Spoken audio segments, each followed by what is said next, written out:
I'd gone to the temple without understanding anything about it. I didn't like it. And I had this trouble in the doctrine I'm learning, I'm reading and studying, and there are things that are really bothering me. I'm learning about this polygamy history, and I'm learning more about Joseph Smith. I'm now in law school. Monroe McKay, teaching contract law, is where I came to realize what covenants and promises are and how they came from the beginning of time by honors, by shake your hand to make a promise and a covenant, by symbolic ways to explain it. And I'm sitting in contract class in law school going, that's amazing.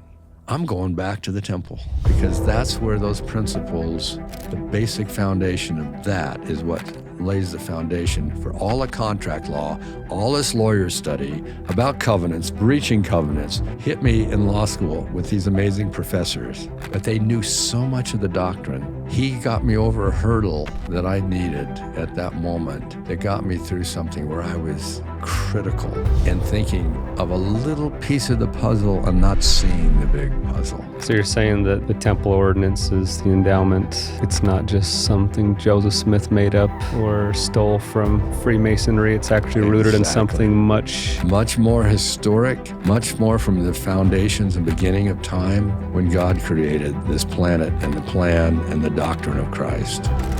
Let's go back just a little bit. If that first Pharaoh sought earnestly to imitate that order established in the days of the first patriarchal reign, even the reign of Adam, Abraham says the covenant that he wanted to be part of began with Adam. Well, if it began with Adam, the concept is going to show up in these ancient cultures.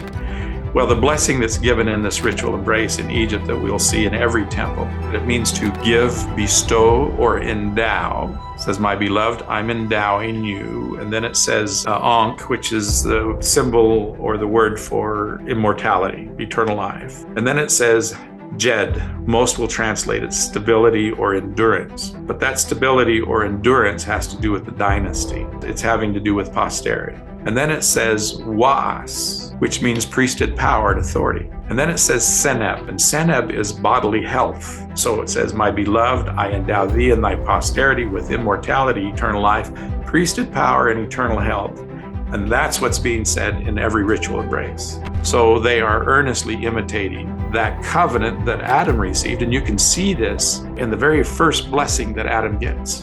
God blessed them and said unto them, be fruitful, multiply, and replenish the earth, and subdue the earth, have dominion. And Joseph Smith said that dominion given to Adam and Eve was priesthood power. So Abraham is saying, I got my covenant blessing, same blessing that Adam got. We can see it with Adam and we can see it in Egypt. And so in that ritual embrace, which the Pharaoh has to embrace the God before he can go into the presence of God and claim himself to be exalted. He has to do that. And so at the Karnak temple, the columns that stand right in front of the Holy of Holies has that ritual embrace on them. 6 on each column, 12 times, a total of 12 times. This concept, or what I would call the Abrahamic covenant, lies at the foundation of the Egyptian religion. Throughout time, I mean, it was brought down and it was put in the very first pyramid texts, which are the oldest religious texts that you find in Egypt, which are closer to Adam and Noah and Ham than any other texts.